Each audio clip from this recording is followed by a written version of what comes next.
My dearest Bramble, how I've missed your touch. It is with a heart burdened by sorrow and unease that I write to you. The war has taken a grim and unexpected turn, and the horrors we now face are beyond anything I could have ever imagined. Our own magic, once our greatest strength, being turned against us with devastating effect. The knights have somehow discovered the secrets of our spells, secrets we believed impenetrable, closely guarded for generations. The other night, as we fought to defend Willow's Edge, I witnessed something that haunts my dreams and shatters any peace I once had. 2 of our brothers, Birch and Moss, fell victim to a vile incantation. Before my very eyes, their forms twisted and shrank, transformed into the most delectable rhubarb pies. The scent of freshly baked pastry filled with the air, an uncontrollable frenzy that seized upon me and the rest of my accompaniment. A lust that all gnomes feel when confronted with rhubarb pie, the most delicious and alluring of all pies. I'm ashamed to admit that the sight and scent drove me to madness. We who were fighting to protect our homeland were reduced to ravenous creatures consumed by the very magic meant to empower us. I can no longer sleep peacefully for the memory of Birch and Moss's pies.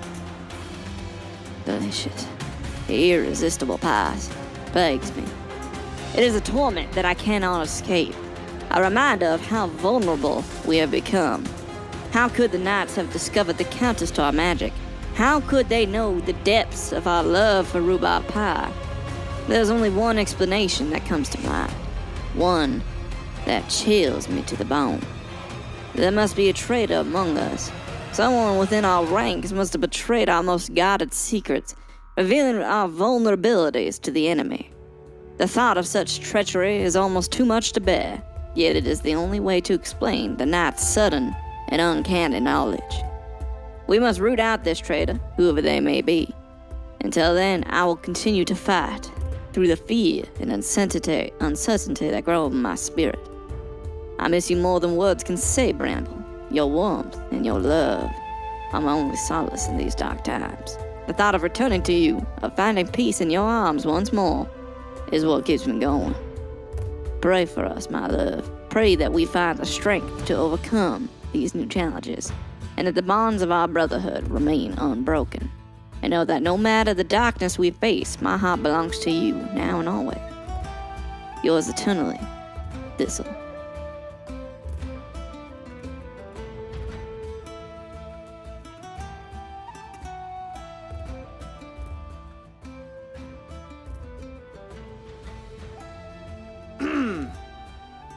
Welcome back to Historical Quarrels. This is Tyler, your host. That's right, we're continuing with more Gnome versus Knight lores today. And today will be the final episode of that for a long time. Unless, I don't know, people ask for it later. Or I just get bored again and I want to do this. That's really it.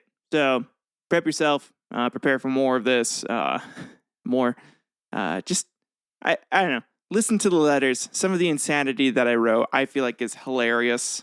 So if you're here for the comedy or just like a weird interpretation of the Gnome versus Knights lore, then stick around for that because it's going to be a lot of fun. Yeah, that's it. Let's go ahead and get into it. You are listening to Historical Quarrels. The arrival of reinforcements on March 1st, 1584. Marked a critical turning point in the Gnome-Knight War. After weeks of grueling battles and devastating ambushes, the Belleroguard Knights of Marwood and their allies found renewed hope as fresh troops from the allied kingdoms of Theloria, Laria, and Verdantia marched into their camp. These reinforcements brought not only additional manpower, but also crucial supplies, advanced weaponry, and specialized units that would be instrumental in countering the Gnome threat. As the first rays of dawn illuminated the war-torn landscape, the knights stood at attention, watching the horizon with a mixture of anticipation and relief. The sight of approaching banners, Theloria's golden eagle, Alaria's silver star, and Verdantia's green lion, filled the hearts of the weary soldiers with a renewed sense of purpose. Trumpets blared and drums beat a steady rhythm as the reinforcements, 1,000 strong, marched into the camp. Leading the Thalorian contingent was General Alaric, a seasoned warrior known for his strategic brilliance and unyielding resolve. He brought with him a formidable cavalry, a force, and elite archers, their skill with the longbow legendary across the land. Duchess Alara herself led the Alarian troops, her presence a beacon of hope and strength. Her battle mages, clad in the robes that shimmered with arcane energy, were a welcome sight, their knowledge of defensive and offensive spells crucial to countering Gnome magic. Prince Hector commanded the Verdantian forces, his rangers and naval infantry adding a versatile edge to the allied army. As the commanders of the allied forces gathered in the command tent, Sir Joffrey briefed them on the current situation and the challenges that they faced. The arrival of reinforcements allowed for a more comprehensive review of their strategy. The Council of War convened once more, with new voices and fresh perspectives contributing to the discussion. The focus was on leveraging the strengths of each contingent to develop a multifaceted approach that would turn the tide of war. General Alaric proposed a series of coordinated offensives aimed at disrupting the Gnome supply lines and securing the strategic points within the Willow Forest. Duchess Alara suggested deploying her battle mages in defensive positions to create magical barriers that could protect the knights from the Gnome spells and traps, on top of the shields that they had created.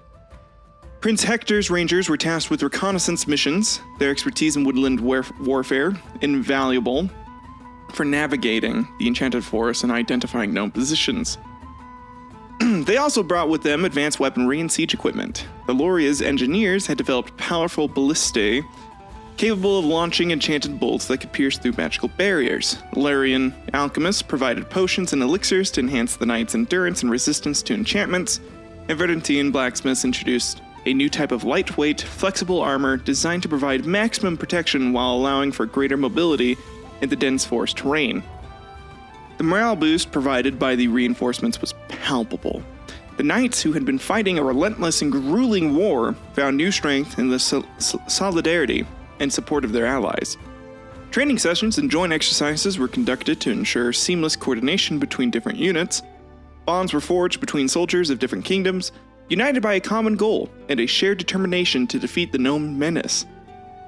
As night fell, the camp buzzed with activity and a renewed sense of hope.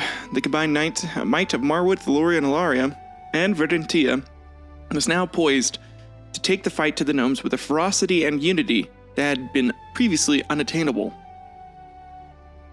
And so, on March 7th, 1584, the Battle of Misty Fen unfolded as one of the most surreal and challenging encounters in the Gnome Night War.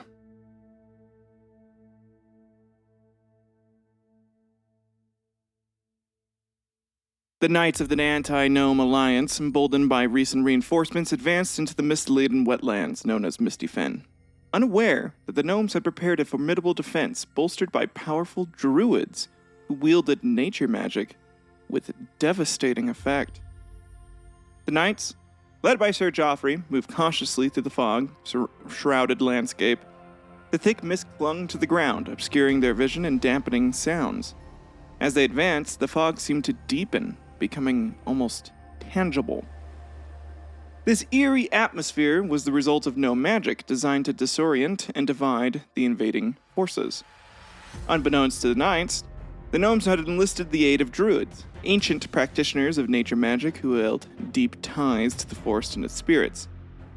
These druids, masters of illusion and elemental manipulation, were a formidable addition to the Gnome defenses. Their magic intertwined with the natural mist, creating phantasms and illusions that bewildered the knights. As the knights pressed forward, the fog thickened and the sounds of battle echoed from all directions. Phantom armies seemed to rise from the mist, and the knights found themselves striking at shadows and mirages. The gnomes and druids used these illusions to sow chaos and confusion, leading the knights into traps and ambushes. The once disciplined ranks of the Alliance began to splinter as units became isolated and disoriented. Sir Roland who had recently taken command of a vanguard unit, described the scene in his journal. The fog was a living entity, twisting and turning our senses. We struck at shadows, phantasms, and laughed as our souls passed through them. The cries of our comrades seemed to come from everywhere and nowhere.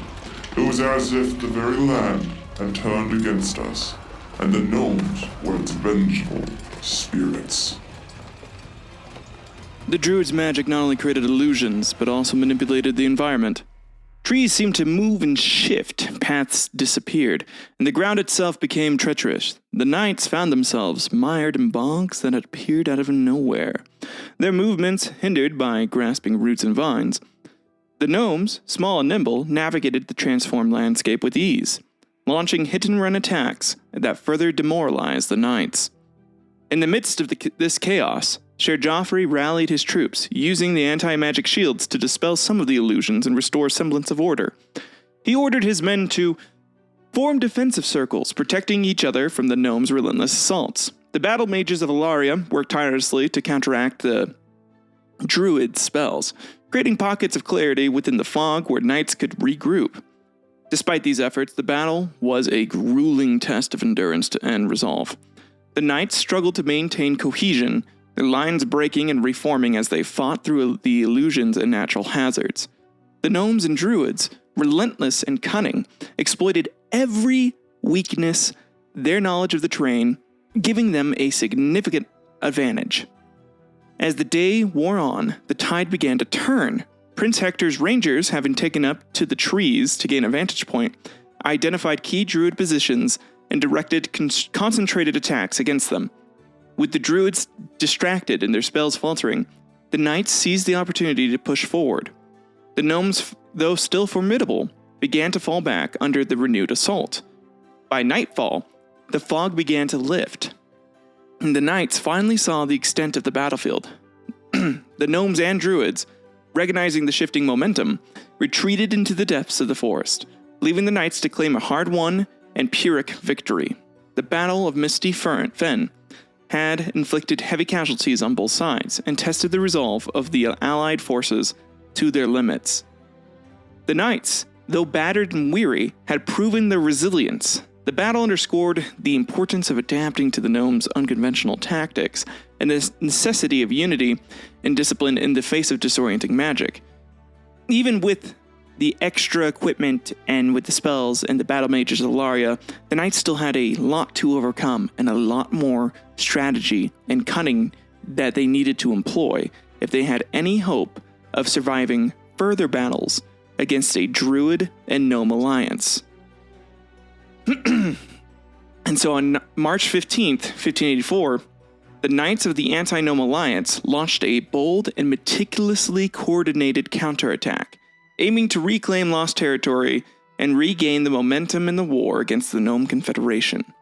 This offensive, known as the Great Counterattack, was a decisive and strategic operation that showcased the combined might and ingenuity of the Allied forces. The preparation for the Great Counterattack began immediately after the Battle of Misty Fen. The commanders of the Allied forces, King Aldric of Marwood, General Alaric of Theloria, Duchess Alara of Ilaria, and Prince Hector of Verdantia, convened to devise a plan that would exploit the weaknesses they had observed in the gnome defenses. They knew that surprise and coordination would be key to overcoming the gnomes' guerrilla tactics and magical fortifications. The strategy involved a multi-pronged assault aimed at striking several key gnome positions simultaneously. This would prevent the gnomes from concentrating their forces in one area and would spread their defenses thin. The knights would advance from three directions. The main force, led by Sir Joffrey, would march directly into the heart of the contested territories, while flanking units under Sir Roland and Prince Hector's rangers would attack from the sides, disrupting supply lines and communication. At dawn, the Allied forces mobilized, their movements synchronized with precision. The air was filled with the sounds of marching boots and clinking armor as the knights moved into positions. Sir Joffrey's main force, bolstered by Thelorian cavalry and Illyrian battle mages, advanced with a determination born from weeks of hardship and resolve. The anti-magic shields, a crucial component of their strategy, were prominently displayed, ready to counter any gnome spells. As the knights approached with the first gnome outpost, they were met with fierce resistance. The gnomes, aware of the impending attack, had fortified their positions with traps and enchantments. However, the knights pressed on, using their shields to deflect magical attacks and their superior numbers to overwhelm the gnome defenders. The battle mages worked tirelessly to neutralize enchantments, clearing a path for the infantry to advance. Sir Roland's flanking unit encountered heavy resistance as well, but the rangers' expertise in woodland warfare allowed them to navigate through the forest with agility and precision. They targeted gnome archers and spellcasters, creating chaos and preventing the gnomes from mounting a coordinated defense. Prince Hector's rangers, meanwhile, executed daring raids on gnome supply lines, capturing valuable resources and disrupting the enemy logistics. The turning point came when Sir Joffrey's force breached the Gnome Central stronghold, a heavily fortified position known as Thorn Keep. The knights fought with unmatched ferocity, pushing through the wave after wave of gnome defenders. The anti-magic shields proved invaluable, allowing them to withstand powerful spells that would have otherwise decimated their ranks. In the heat of battle, Sir Joffrey personally led the charge, his valor inspiring those around him to press on despite the odds. By mid-afternoon, the knights had reclaimed Thorn Keep, a significant victory that marked the beginning of the end for the gnomes' control over the region. With the stronghold secured, the allied forces quickly moved to consolidate their gains, fortifying their positions and preparing for potential counterattacks. The gnomes, now on the defensive, retreated deeper into the forest, their morale shaken by the swift and coordinated assault. The great counterattack was a resounding success, not only reclaiming lost territory, but also demonstrating the effectiveness of the Allied forces when united under a common cause. The victory at Thornkeep was celebrated throughout the camp, with soldiers and commanders alike recognizing the significance of their achievement. The knights had shown that they could adapt and overcome the gnomes' unconventional tactics, and this newfound confidence would carry them forward into the battles to come.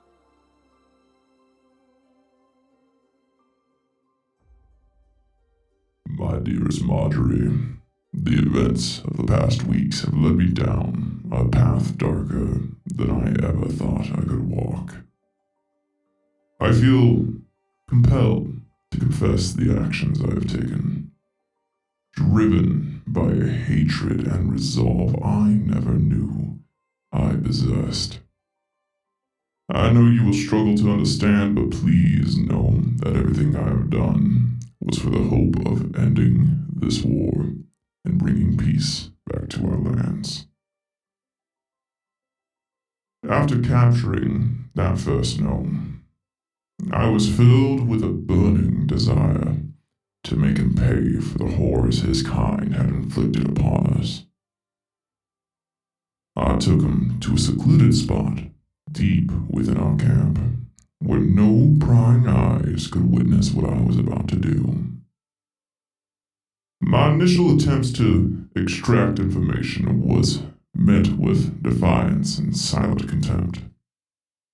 I knew that if I were to break his spirit, I would need to escalate my methods. I began capturing other gnomes, ambushing them during skirmishes and raids. Each one I brought back to the same secluded spot, using them as tools to break the will of my initial prisoner. The gnomes have a magic so vile, and yet I turn their own spells against them. Heresy.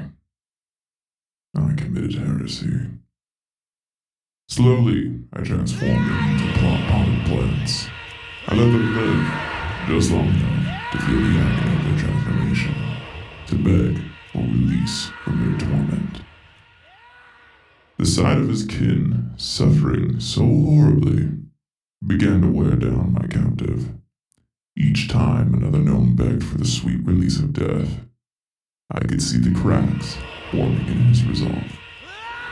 I prolonged their pain, forcing him to watch every moment. Their pleas for mercy echoing in the small chamber we occupied. His defiance slowly turned to desperation, and eventually he broke. His spirit shattered under the weight of the horrors I had orchestrated. In his broken state, he began to divulge the secrets of their defenses, the intricacies of their spells, and the locations of their hidden strongholds. The information he provided was invaluable. I conveyed every detail to our leaders, who used this newfound knowledge to plan the great counterattack. The victory at Thornkeep, the reclamation of our lands, and the blow to the gnome's morale, all of it was made possible by the secrets I extracted from that wretched creature. The success of our counterattack is a victory I am proud of. But the means by which we have achieved it have left me hollow. I have seen the light fade from the eyes of those I once thought of as cunning tricksters, and I have become something I never wished to be. I use their own magic to torment them. I committed unspeakable acts of heresy. There still the gnomes that I transformed. I left them in a state of perpetual agony. They're still plants, half plant, half gnome. I know you may never look at me the same way again, Marjorie. The man you fell in love with has been changed by this war, shaped by the necessity to do what must be done to protect our people. I only hope that one day when this war is over, I can find a way to atone for the darkness that has taken hold of me. Until then, I will continue to fight, driven by the hope of ending this conflict and returning to you. Please, keep me in your prayers, for I fear the man I am becoming. Know that despite everything, my love for you remains unchanged. Yours eternally, Sir Alaric of Marwood. In the wake of their recent setbacks, the gnomes of the Gnome Confederation executed a cunning plan to regain the upper hand in their struggle against the Knights of the Anti-Gnome Alliance. On March 22nd of 1584, the gnomes, with the aid of their druid allies, enchanted the vast expanse of the Oakwood Forest, creating a deadly labyrinth designed to entrap and mislead the Knight forces. The Oakwood Forest, a dense and ancient woodland, had always been a place of mystery and wonder. Its towering trees and winding paths provided a natural defense for the gnomes, who knew every nook and cranny of the terrain. Under the guidance of their most powerful spellcasters and druids, the gnomes transformed the forest into a living trap, a place where reality itself could shift and deceive. The enchantment of the Oakwood Forest involved a complex web of illusions, magical traps, and living spells that responded to the presence of intruders. Paths that once led to clearings now twisted back upon themselves, while familiar landmarks vanished or moved, leading the knights deeper into the enchanted maze. The trees whispered with voices that mimicked friends and comrades, luring the knights into ambushes and pitfalls. As the Knights of the Alliance entered the Oakwood Forest, they quickly found themselves disoriented. Sir Joffrey, leading the vanguard, realized too late the extent of the gnomes' enchantments. The gnomes and their druid allies utilized the enchanted forest to launch a hit-and-run tactic. Striking from the shadows and then disappearing into the foliage, the knights, despite their bravery and resolve, were ill-equipped to deal with an environment that seemed alive and with malevolent intent. The anti-magic shields, while effective against direct spells, could do little to counter the pervasive enchantments woven into the fabric of the forest. Sir Roland, who had already been hardened by the war and his own dark actions, led a contingent of knights into the heart of the forest, hoping to find a way to break the enchantment. Despite their best efforts, the knights found themselves increasingly isolated and vulnerable. Groups became separated, and gnomes picked them off one by one, using illusions to turn the knights against each other, or lead them into deadly traps. The forest, once a place of natural beauty, had become a nightmarish battlefield, strewn about with corpses, where every shadow and whisper held a potential threat. In a desperate bid to counter the gnomes, Duchess Alara's battle mages worked tirelessly to unravel the magical web that ensnared them. Using their own spells, they sought to dispel the illusions and create safe paths through the forest. Their efforts provided some relief, but the gnomes' enchantments were deeply rooted and resistant to disruption.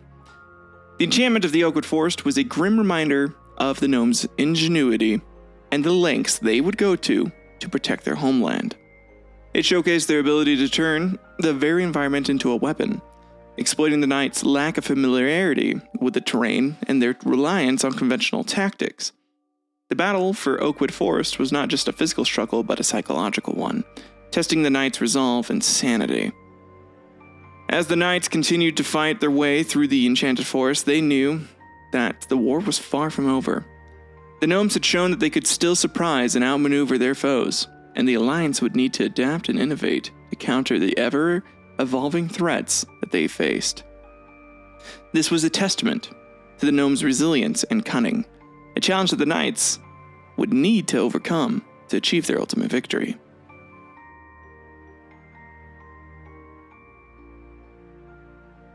On April 1st, 1584, the Knights of the Anti-Gnome Alliance took a bold and unprecedented step to counter the gnome threat: the formation of the Magi Order. This elite group of powerful wizards was enlisted to neutralize the gnomes' potent magic and to tip the scales in favor of the Alliance.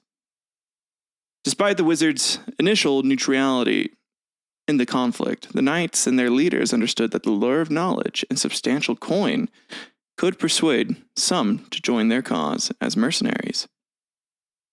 The decision to form the Magi Order came after a series of devastating encounters with gnome magic, most recently the enchanted nightmare of Oakwood Forest.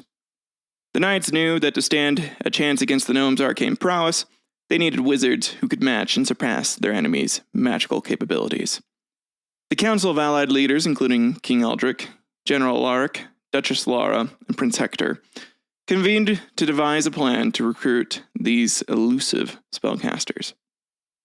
Despite their initial stance on neutrality, many wizards harbored a deep desire for arcane knowledge and the resources to fuel their research. The knights leveraged this, offering generous payments, rare magical artifacts, and access to all the Jummerboy bussy that they could ever want. Also to ancient tomes and libraries in exchange for their allegiance. This approach proved effective, and several powerful wizards agreed to join the alliance, motivated by the promise of knowledge and wealth and bussy. The Magi Order was formally established in a grand ceremony held in the fortified city of Iron Keep. The wizards, each a master of their respective schools of magic, swore oaths to aid the knights in their struggle against the gnomes. The formation of this order was not merely a strategic move, but also a symbol of unity and cooperation between martial and magical forces.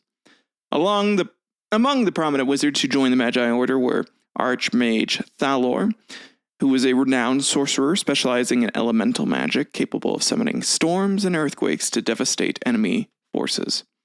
There was Mistress Ileana, an expert in illusion and mind magic, whose spells could confound and mislead even the most cunning of gnomes.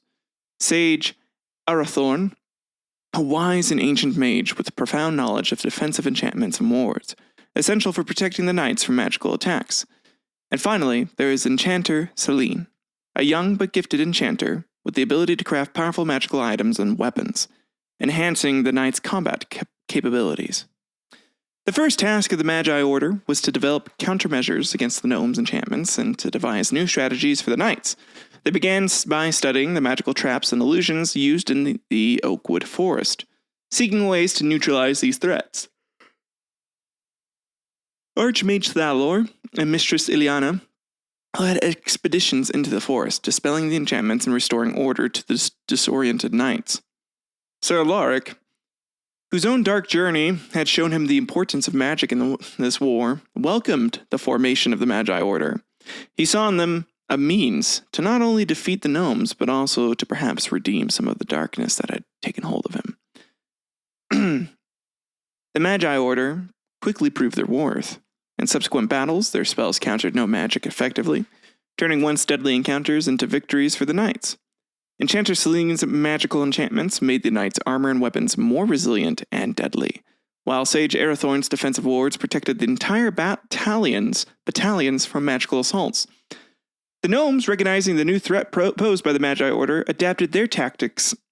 The war became a battle of wits and spells, with the Magi Order and the gnome spellcasters constantly seeking to outmaneuver each other.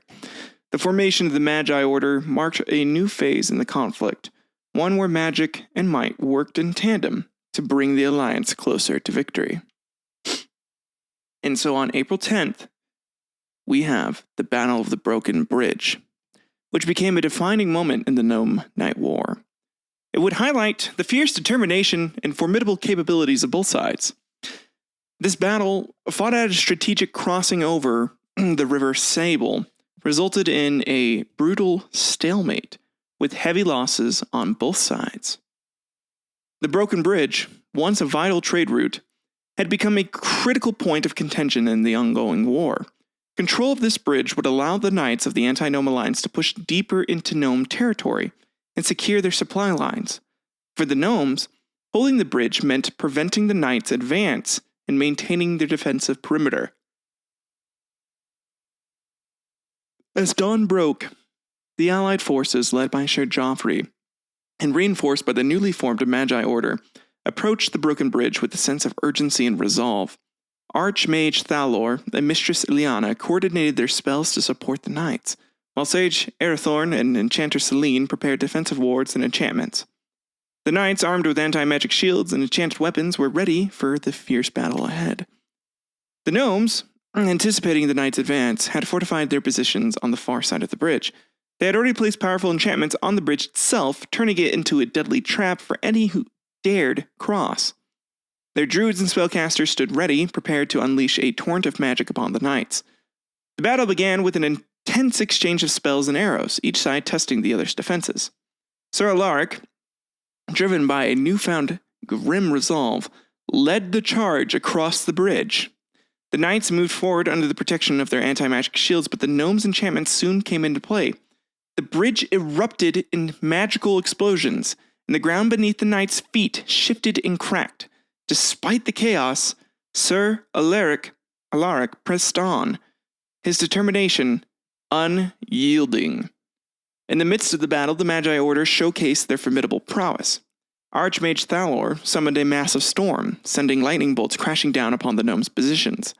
Mistress Ileana's illusions created false knight formations, drawing the gnome fire and allowing the real knights to advance. Sage Arathorn's defensive orbs absorbed and redirected much of the gnomes' magical assaults, while Enchanter Celine's enchantments made the knights' weapons strike true against gnome defenses. However, the gnomes were equally determined and resourceful. Their druids called upon the power of the forest, causing roots and vines to ensnare the knights and disrupt their formations. Gnome spellcasters unleashed waves of fire and ice, countering the knights' advances and inflicting heavy casualties. This battle raged on for an entire day, and neither side was able to gain a decisive advantage.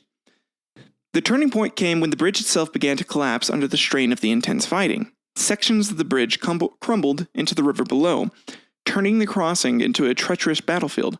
Both sides struggled to maintain their footing and continue the fight. The knights, realizing the danger of being trapped on the collapsing bridge, attempted to pull back, but the gnomes pressed their advantage, seeking to drive them into the river.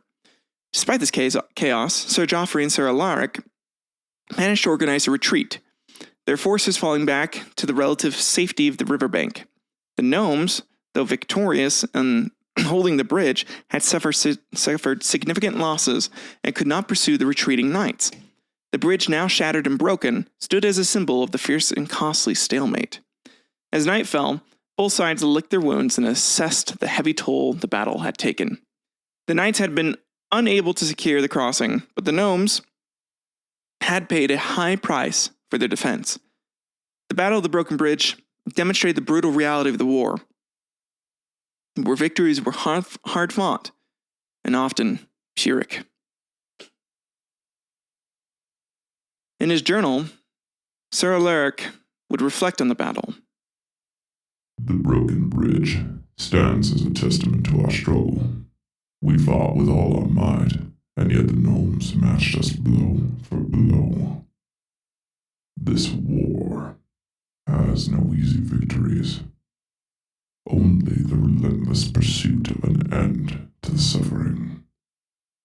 We must remain vigilant and steadfast, for the path to peace is fraught with trials that test the very core of our being.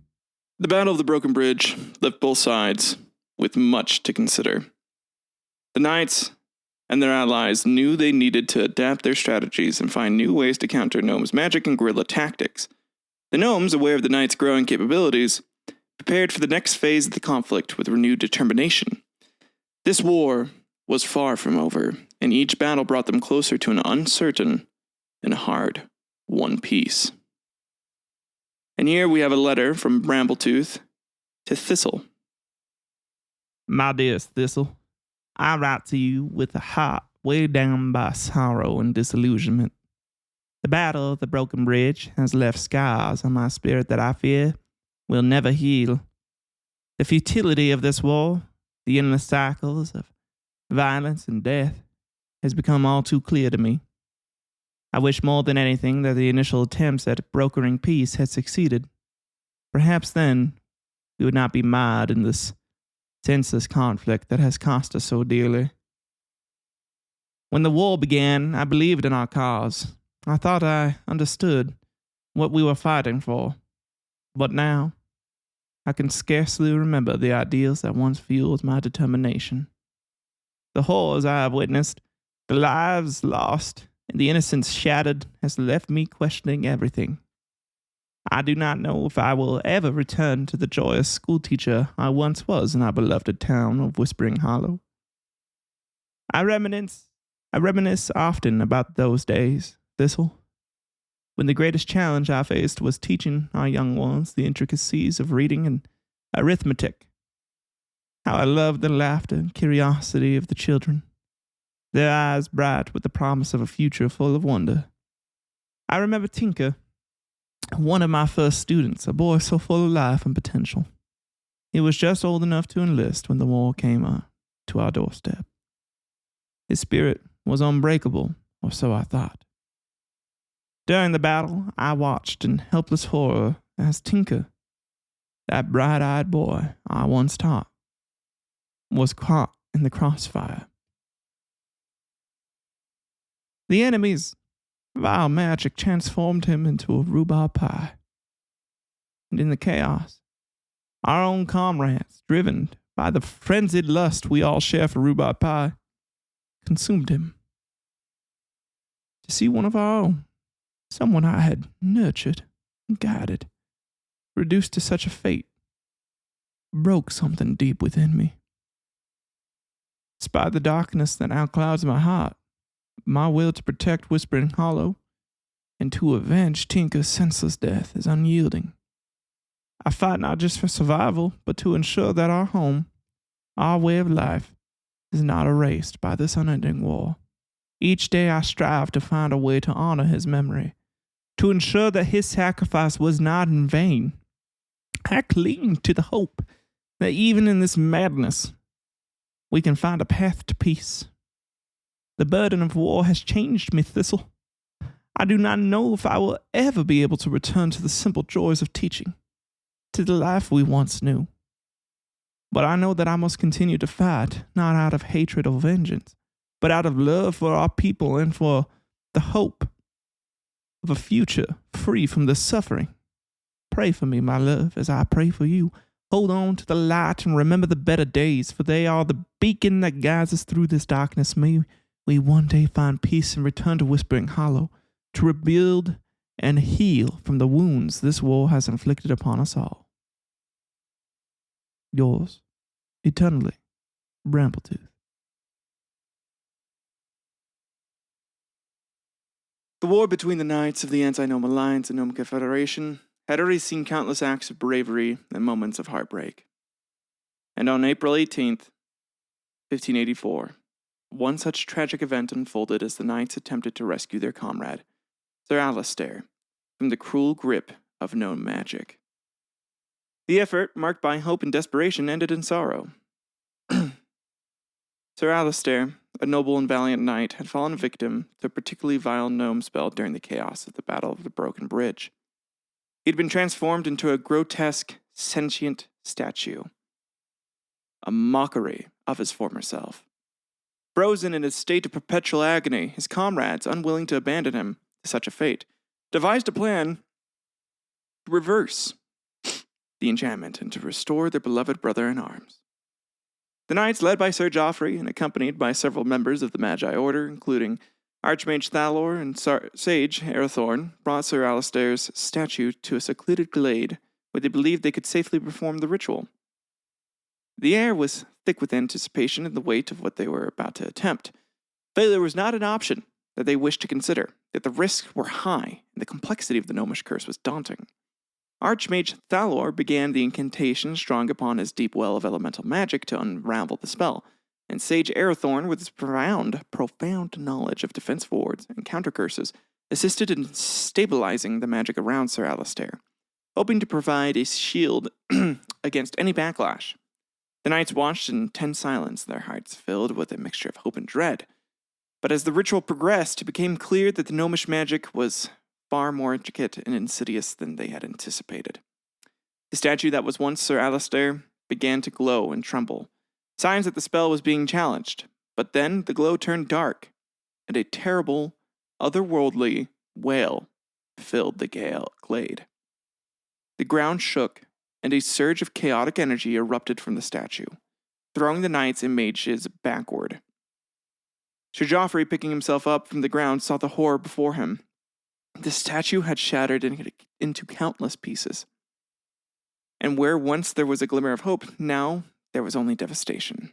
Sir Alistair's remains lay scattered, the remnants of the spell's malevolent power still crackling in the air. And the realization hit them all at once. They had failed. They had not recognized that this was a trap set by the gnomes. The gnomes had deliberately planted the stone statues of their fallen comrades and the ones that they had captured around the battlefield to be picked up. And they planned on the knights to try and unseal them from their fate, to then use them as spell bombs. The scene was one of utter desolation. Sir Geoffrey knelt among the fragments of his fallen comrade, his face etched with grief and guilt. Many had believed that Sir Geoffrey and Sir Alistair had shared a kin and bond that had reached deeper than that of just friendship, but a brotherhood, perhaps even more. Archmage Thalor and Sage Arathorn, though seasoned in the ways of magic, were visibly shaken. They had underestimated the strength of the gnomish curse and paid a heavy price for it. Both of their right arms had been torn from their bodies. The knights, their spirits already battered by the relentless war, now bore an even greater burden. The tragic failure to rescue Sir Alistair left the knights and their allies more determined than ever to end the gnome menace, and the loss strengthened their resolve to find new ways to counter the gnome's magical prowess and protect their comrades, as well as emboldening the Magi Order to dive deeper into the cause, not needing as much coin and as much forbidden arcane knowledge as they did before. For they had seen through the wicked ways of the gnomes they had once believed to be whimsical, and now viewed them as monsters. And then on April 25th, there was a significant breakthrough that was achieved by capturing a gnome artificer.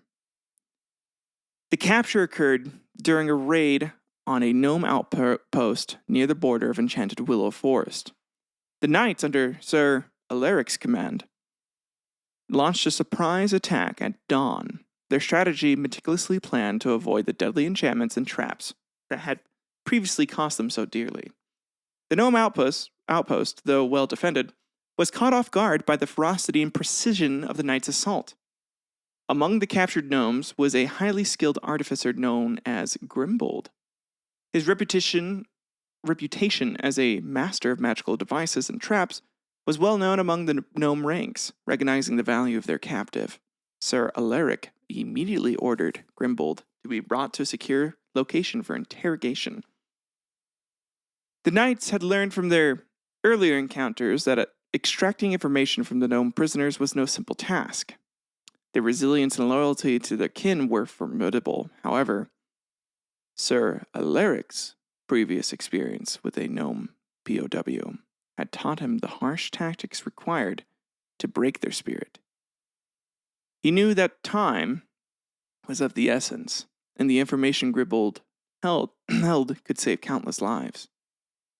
In a secluded tent, away from prying eyes and ears, Sir Alaric began the interrogation. His methods, honed by necessity and hardened by the brutality of war, were both psychological and physical. He used a combination of threats, isolation, and the fear of witnessing the torture of fellow gnomes to wear down Grimbold's resistance. The interrogation was relentless. Sir Alaric employed the same dark spells the gnomes had used against his own men, transforming captured gnomes into potted plants and other grotesque forms, letting them linger in their suffering just long enough to break their will. Grimbold, witnessing the torment of his fellow gnomes, began to falter. The once stoic artificer saw the cruel reflection of his people's own tactics turned against them, and it wore him down. Days of this relentless pressure took their toll. Grimbold, exhausted and broken, finally began to divulge his secrets. He spoke of the enchantments laid upon the Willow Forest, the intricate traps and illusions designed to mislead and destroy the intruders. He detailed the gnomes' defensive strategies, their reliance on guerrilla tactics, and the magical devices that they used to fortify their positions. The information provided was a treasure trove for the knights. It allowed the Magi Order to develop counterspells and devices to neutralize gnome enchantments. The knights could now plan their campaigns with a deeper understanding of their enemy's tactics, anticipating traps and illusions that had previously been their undoing. The successful interrogation of Grimbold marked a turning point in the war. With their newfound insights, the knights and their allies prepared for the next phase of their campaign. It was only after the war that a dark journal was found where the full extent of Sir Alaric's methods would be understood, but never shared publicly until now. Today, I reflect on the measures taken to break the will of Grimbold, the gnome artificer. It is with a strange detachment that I recount these events, as if I were merely an observer to my own actions, driven by a force beyond my control. When we captured Grimbold, I knew that mere threats or pain would not suffice to extract the valuable secrets he held. Gnome artificers are known for their resilience and cunning. Grimbold was no exception. To shatter his resolve, I sought out his family, who had been hiding in a nearby encampment. The discovery of his loved ones presented an opportunity to employ a level of cruelty that even I had not yet explored. I took his children, innocent and terrified, and subjected them to the same cruel magic the gnomes wielded so readily. Using their own spells, I transformed them into grotesque half-rhubarb pie amalgamations. Creatures caught between life and an abominable state of existence. Their eyes, still retaining the spark of life, looked upon their father with pleading desperation, their small voices crying out for his help. Grimbold's agony was palpable. His stoic facade crumbling as he watched the horror unfold. Yet the true breaking point came when I forced his wife, distraught and bewildered, to eat one of their own children, believing it to be a twisted means of saving them. The screams, the tears, the soul-wrenching cries of despair, they were like a symphony to my ears, a dark melody that stirred something long buried within me. I found a perverse sense of satisfaction in watching Grimbold's spirit shatter. It was the first real joy I'd felt in months. A grim pleasure that made me aware of just how far I had strayed from the knightly virtues I once held dear. The realization brought no guilt or shame, only a deeper understanding of the abyss into which I have descended. As I write this, I know my actions will damn me in the eyes of any who learn of them.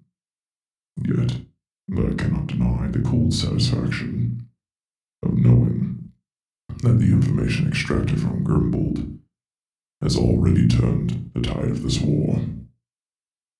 It is a cruel irony that in becoming the very monster I sought to destroy, I have achieved my greatest success. The man I once was is dead, replaced by a creature fueled by hatred and emptiness. I fear that even when this war ends, there will be no redemption for me. The darkness has taken root, and I am now lost within it. But for now, I will continue to play my part, for it is the only purpose I have left.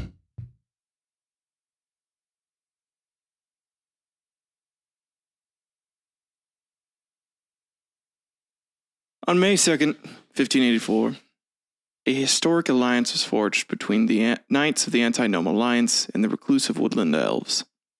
The partnership brought new hope to the war-weary knights, granting them access to powerful nature magic and the unparalleled knowledge of the elves in navigating and utilizing the force to their advantage. And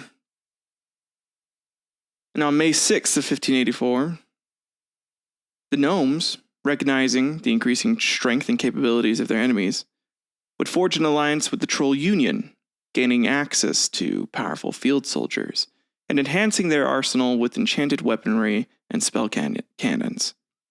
This alliance promised to make the Trolls, already fearsome combatants, even deadlier on the battlefield. The Troll Union was a very loosely organized but immensely powerful group of troll clans. They've been long known for their brute strength and resilience.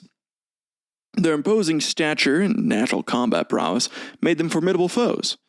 The gnomes, leveraging their expertise in enchantments and magical craftsmanship, proposed an alliance that would arm the trolls with advanced weaponry and armor, turning them into an even greater force to be reckoned with. The negotiation took place between the Troll Union in the subterranean halls of Gloomrock, the ancient stronghold of the Troll chieftains. Grimbold, the captured gnome artificer whose secrets had been forcibly extracted by the knights, had played a crucial role in designing the new enchanted gear for the trolls. Now, his knowledge was put to use in a way that the knights had not anticipated. The agreement was struck swiftly. The gnomes would provide the trolls with enchanted armor and weapons, including massive spell cannons capable of unleashing devastating magical attacks, and in return the trolls would lend their considerable might to the gnomish war effort, serving as frontline soldiers in key battles. And that's when we get to the Battle of Crystal Springs.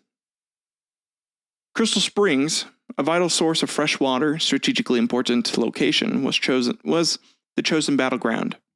The gnomes, now supported by the Troll Union, had fortified the area, recognizing its importance.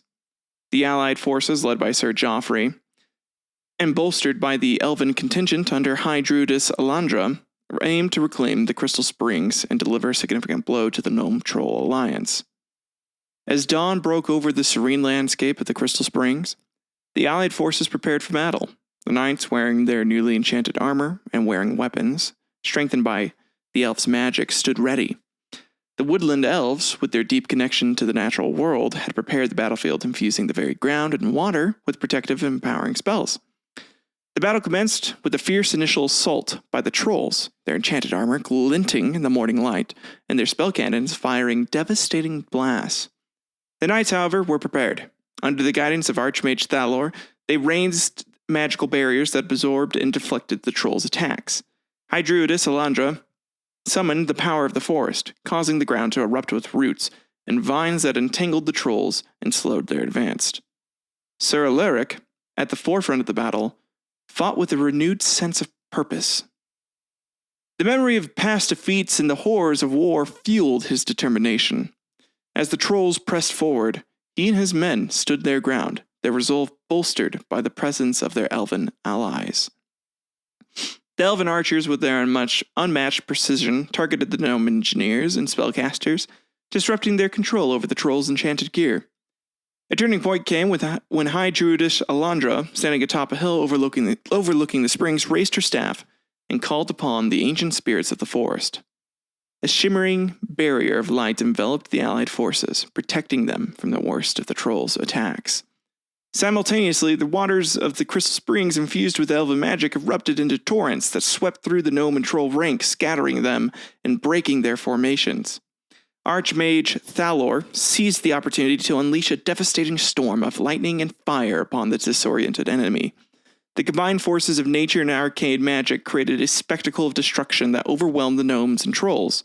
Sir Joffrey led a charge, cutting through the enemy lines and driving them back in disarray. Despite the chaos, the trolls fought with a brutal tenacity, their strength and resilience making them formidable opponents. Sir Alaric himself, in a fierce duel with a massive troll chieftain, their clash shaking the very ground beneath them. With a final, desperate thrust, Sir Alaric managed to pierce the chieftain's enchanted armor, felling the beast and turning the tide in favor of the allied forces. By midday, the allied forces had secured Crystal Springs. The remaining gnome and troll forces, seeing their leaders defeated and their lines broken, retreated into the forest. The victory was decisive, and the cost high, but the reward immense. The control of the Crystal Springs not only provided a strategic advantage, but also boosted the morale of the knights and their elven allies. In the aftermath of the battle, Sir Joffrey and High Druidess Alandra surveyed the battlefield together. The alliance had proven its worth, and the combined strength of human valor and elven magic had secured a crucial victory. Sir Alaric, though weary and wounded, felt a sense of grim satisfaction. The horrors of war were far from over. But this victory was a beacon of hope in the darkness.